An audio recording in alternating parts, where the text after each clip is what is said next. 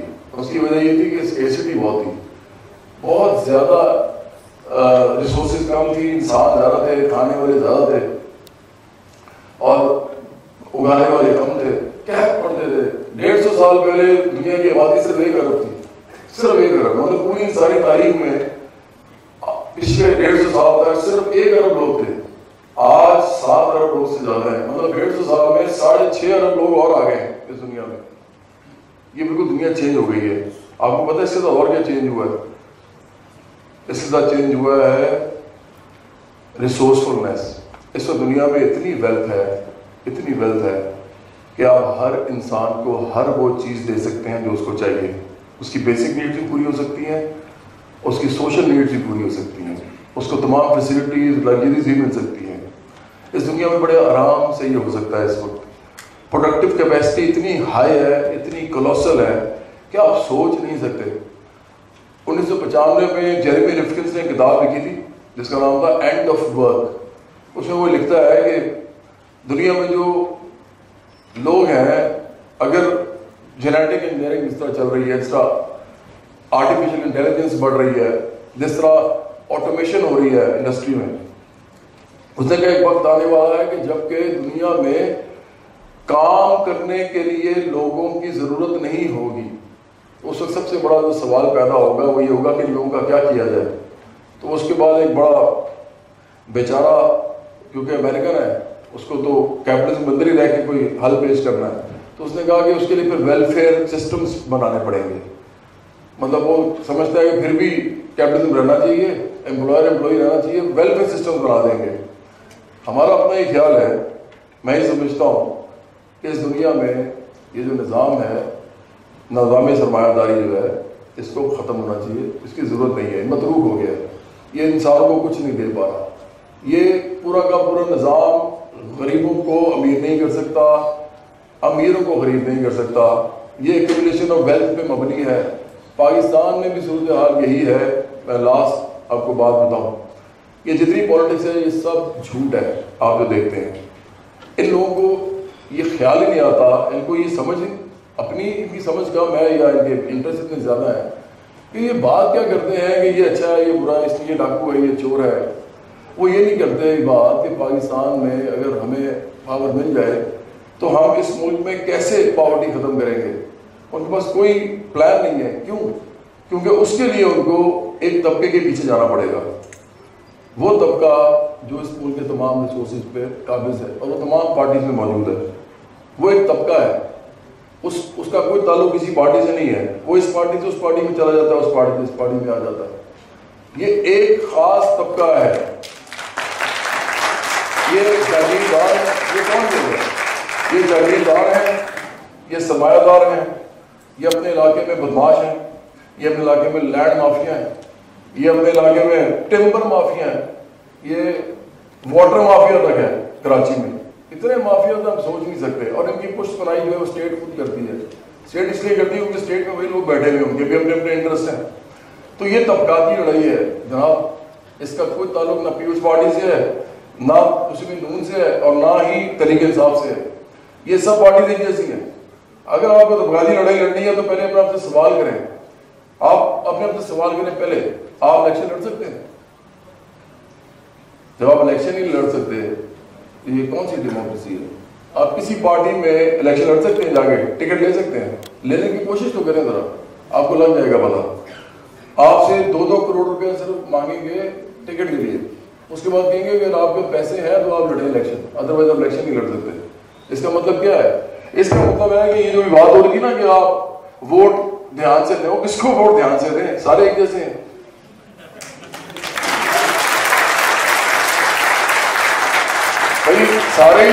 سارے land mafia ہیں، سارے جگیردار ہیں، سارے سرمایہ دار ہیں. آپ تو الیکشن میں کھڑے نہیں ہو سکتے.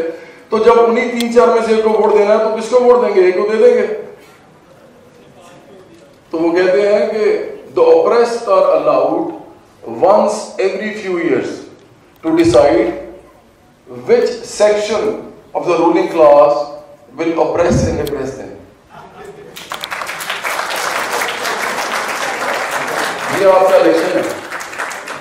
تو اس لیے دیکھیں اصل بات یہ ہے کہ ہمیں اس وقت بہت کان کھلے، آنکھیں کھلے، اپنی سینسز کو کھول کے اس دنیا کو سمجھنا پڑے گا. یہ دنیا ایسی نہیں ہے جسے ہمیں بتایا جاتا ہے. یہ طبقاتی دنیا ہے. جب تک مزدور، کسان اور مڈل کلاس، محنت کش، محروم مظلوم لوگ، نوجوان جب تک اپنے رائٹس کے لیے کھڑے نہیں ہوں گے اور الیکٹورل پروسیس میں داخل نہیں ہوں گے اس وقت تک پاکستان نہیں چینج ہوگا. اور الیکٹورل پروسیس میں داخل ہونے کے لیے آپ تمام لوگوں کو کوئی ایسی پارٹی کی طرف جانا پڑے گا جو صرف عام لوگوں کو کھڑا کرنا چاہتی ہے، صرف عام لوگوں کو، چاہے وہ مزدور ہو، چاہے کسان ہو، چاہے وہ مڈل کلاس ہو. اور ایک نظریاتی بات ہے. آپ کبھی ہمارے جب بھی آپ کا دل کرے تشریف لائیں، ہم سے کوئی بات کرنا چاہیں کریں. لیکن ایک بات ہم آپ کو بتا دیں، ہماری پارٹی کا، برابری بڑی پاکستان کا، انکوالٹی کے اوپر ہی ہمارا سارا فوکس ہے. ہمارا جو ٹیگ لائن ہے وہ بتا دیتا ہوں. ہم کہتے ہیں کہ پاکستان میں مڈل کلاس، محنت کش، نوجوان، محروم اور مظلوم لوگوں کی پارٹی. ہم اس میں سے ایک لفظ نکال دیتے ہیں. آپ بڑے حیران ہونا چاہیے وہ یہ انہوں نے کیوں نکال دیا ان کو، امیر کو کیوں نکال دیا؟ امیر کیا کوئی برے لوگ ہوتے ہیں؟ ہم نے کب کہا برے لوگ ہوتے ہیں؟ کوئی انسان اپنے بال بچوں کے لیے برا نہیں ہوتا. کوئی انسان اپنے رشتہ داروں کے لیے برا نہیں ہوتا. کوئی انسان جو ہے وہ کبھی کبھی خراب بھی کر دیتا ہے. لیکن یاد رکھیں کبھی بھی کوئی جاگیردار اپنے مزارے کے لیے اچھا نہیں ہو سکتا. کبھی بھی کوئی انڈسٹریلسٹ اپنے ورکر کے لیے اچھا نہیں ہو سکتا. کبھی بھی کوئی بھی امپلائر اپنی امپلائی کے لیے اچھا نہیں ہو سکتا ایک خاص حد سے زیادہ.